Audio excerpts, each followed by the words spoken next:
Okay. Going. Hi y'all, it's Rob. Here going to do a little video response to the young staff sergeant's challenge, if you want to call it that, for his inch bag series or bug out bag series. So we're going to do that. I got the lovely young Christy back there doing the filming for me. Say hi, Christy. Hi, Christy. I knew she'd do that. Quick little behind the scenes thing on this. This right here, a lot of y'all may not know it. The term prepping is kind of a new thing, I guess, in the overall scheme of things. I started doing the sort of thing that we call prepping or being ready or thinking about that kind of thing. I started doing that in the early 80s, maybe as early as 1980. For sure by 1981, 82, I was thinking about it pretty strong. A friend of mine that I worked with worked for a carnival. His dad owned the carnival, you know, with the rides, Ferris wheel, games, that kind of stuff.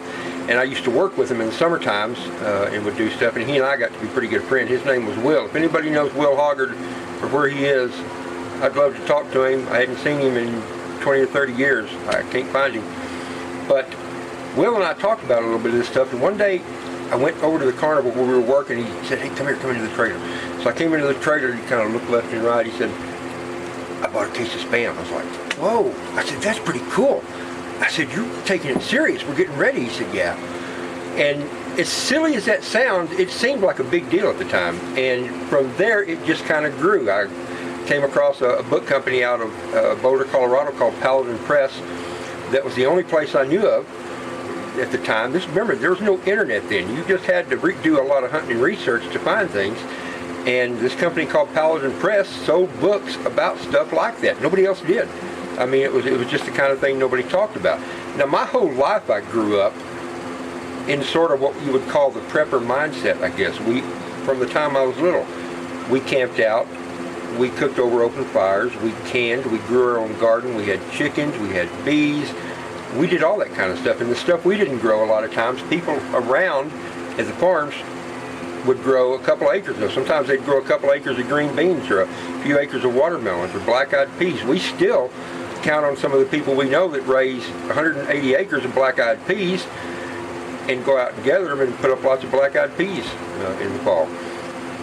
But sometime long about 1988, 89, I had the idea of what we call a cast tube, and that's this thing here. Now, I'd never heard of a cast tube at that point, but it just occurred to me, if I put some stuff inside a piece of PVC, glued it shut, it would be safe from the elements and I could hide it. Now, at this time I was living up in the mountains of Colorado, actually living in Breckenridge, Colorado, at about 10,600 feet, and so the idea that something weird might happen was still on my mind, and I put this together. I don't have a clue what's in it. I really don't. I probably built this in 1988, 1989, right in there somewhere. This is nearly 30 years old. The only three things that I'm fairly sure of is that I taped a hacksaw blade to the outside of it, wrapped in plastic so I could cut around the edge. And when I cut it, this is thing number two, I would have a container for whatever I might have, water, whatever else, and a little cup that I could use for drinking or digging or something like that.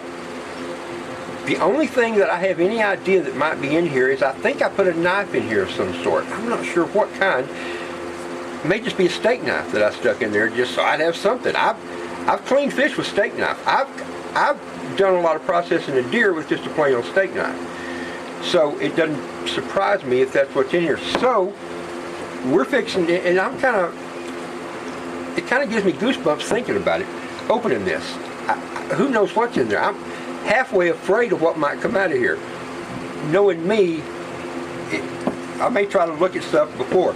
So we're going to cut. In fact, you know what? Assuming I wouldn't have even had a knife, we're going to pull. By the way, this is good electrical tape. It's been on there 30 years, or almost 30 years anyway.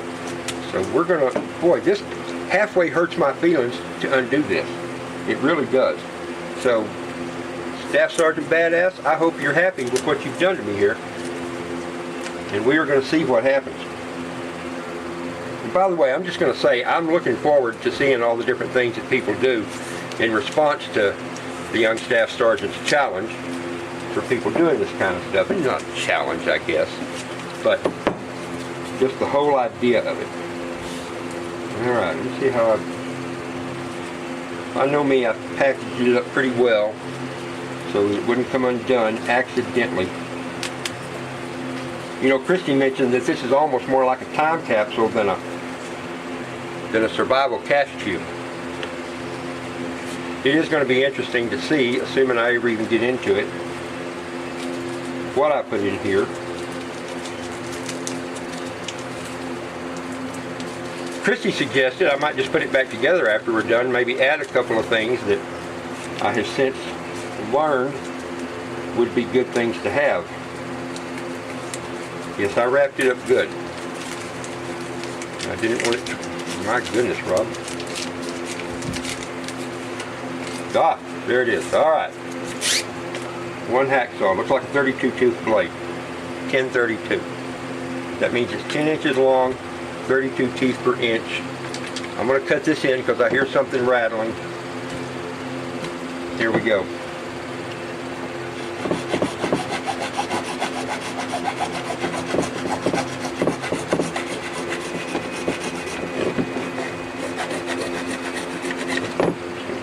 I don't need them anyway, right?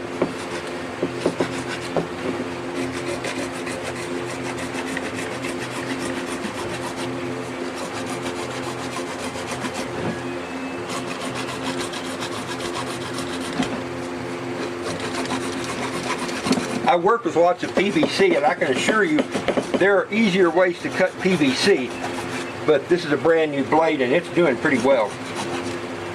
Now, you got to believe if I had buried this somewhere, it would have gotten water into it. It would have rusted the blade up a little bit and wouldn't have been quite as sharp. But it still would have cut PVC effectively, I think.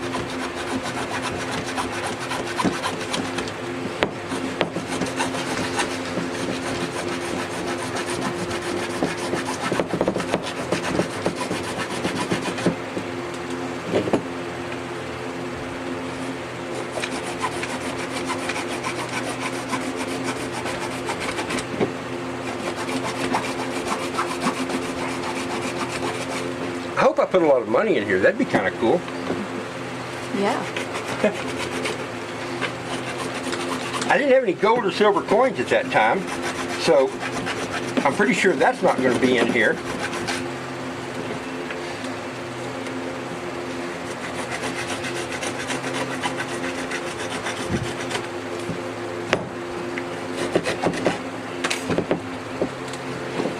Almost.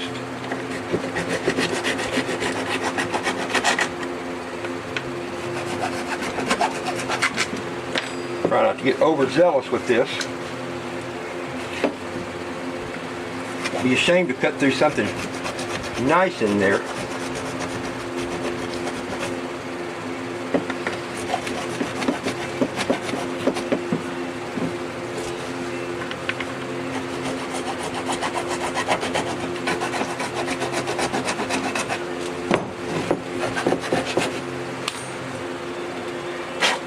Huh. Well, I did cut into something, but that's not the end of the world. All right, here we go. There's a drinking cup. This was the worst thing to cut into. Some of you will recognize what this is right away. This would be a package of John Wayne toilet paper right out of an MRE. So with this, Staff Sergeant in his video a couple of days ago said one day, I may be the only guy with a roll of toilet paper left in the world and going to trade for it. You called it, bud. Another one, fishing equipment. I knew I would put fishing equipment in here. I cut into my film case. That says matches. It also says open carefully. Maybe we'll just set that right there for now. Ha ha ha ha. A steak knife. Ah, reasonably sharp. It's not great, but it's not terrible. Yeah, yeah, you could work with this guy right here. That's a decent little knife. All right, what else have I got? I have a couple of nails. I don't know why I put nails in there, but I guess if you're going to build a shelter of some sort, that couldn't hurt. There's another cork to fish with. Here's a little package of fishing weights. There's another nail. What do I have in here? I've got a couple of flies, a couple of jigs, some different sinkers, some snap swivels. Snap swivels are good. These jigs, I knew a guy that could throw one of these guys into a hole of water up in the mountains there in Colorado, and you would think that hole of water would have nothing in it, and he would pull out a very healthy trout nearly every time. I'm not that good. And a little fly right there. Now that looks like a decent little fly. That would catch a fish. If I've got some fishing line in there. And especially if I've got some small enough. Alright. Hey, let me clear some of this out of the way. Watch your eyes.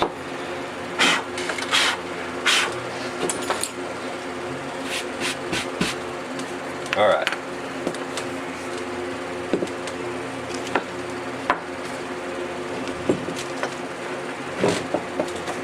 Alright, let's see what else is in there. If I can get it out.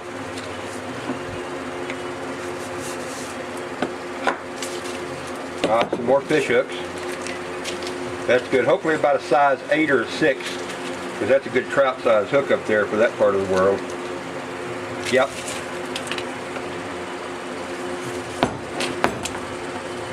Fishing string. It's awful big. But that would do. That looks like about 8-pound cast maybe.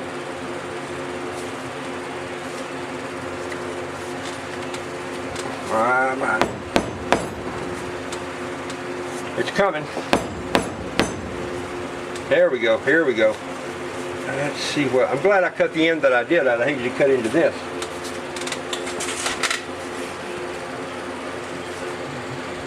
I think that's all. Alright, let's see what's in this guy. Hey, I had matches and fishing equipment. I would have gotten by up in the mountains. Now, in this part of the world, fishing equipment's not going to do me a lot of good because we don't have water. If I was going to have something in this part of the world, what I need is a rainmaking kit. Alright. Oh, I know what this is. It's a little sewing kit. Yeah. The one that came with it.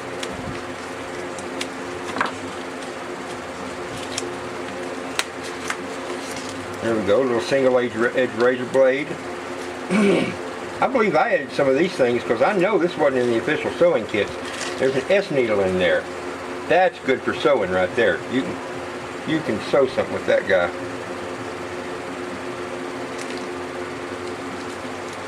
And some thread and a couple of other needles. A couple of safety pins. A couple of buttons. Not the greatest, but it's not bad.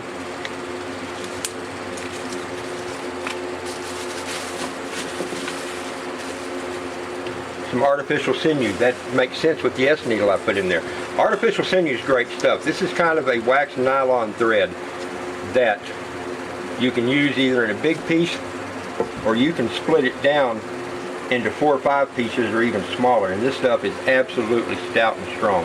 I've sewed up lots of leather stuff with this, and I'm telling you, this stuff holds very well. In fact, even on this knife sheath here, I've got some sewing I've done with this to kind of keep it in better shape. Alright, put that there. I got a candle stub. I learned that all the way back from when I was in Cub Scouts. A candle stub, you get that thing lit and out of the wind, and that'll help you get other stuff lit. In a pinch, you could cook on it. I'd hate to do a lot of cooking in this guy here. I think that would make the fish taste bad. And then I got some shoelaces. So, is there other stuff I'd like to have in here? Yeah.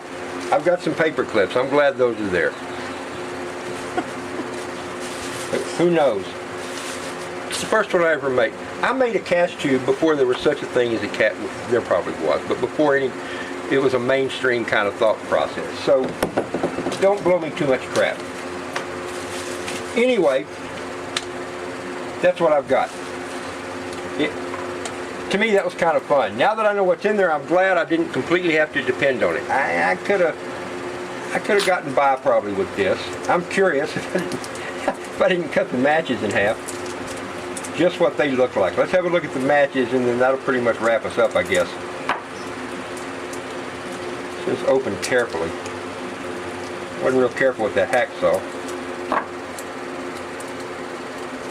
By the way, Staff Sergeant,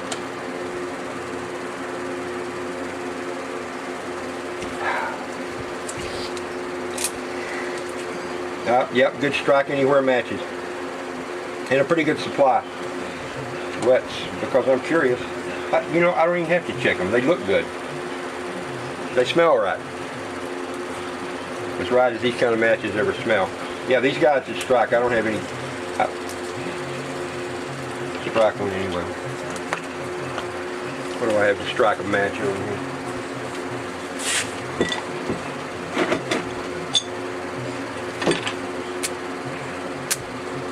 It's obviously isn't the right thing to strike a match with. There we go. Look at that. Beautiful. That's good to know, actually. Matches sealed up 30 years later, 28 years later, whatever. So anyway, I figured that would be a good way just to start off this whole inch bag thing, the bug out bag thing. Later on, what I'll do is I'll take my bug out bag that I keep in my pickup all the time. The bug out bag I have is actually more of a get home bag. In my work truck, I've got all kinds of stuff. My biggest problem is going to be to figure out how to get stuff home if things were to happen and I couldn't get my pickup home. But I've got a bag in there that's got lots of good stuff in it that obviously wouldn't fit in this. So this is the kind of thing that just keeps you thinking. And it's the kind of thing that's kept me thinking for a long time. So I'm looking forward to seeing what everybody else comes up with. This is one of those things that's just kind of fun. So thanks for watching. This is Rob Painless and Christy Painless. Not really Christy Painless, I guess, but we'll call her that. And glad y'all watched. I look forward to talking to you. Cheers.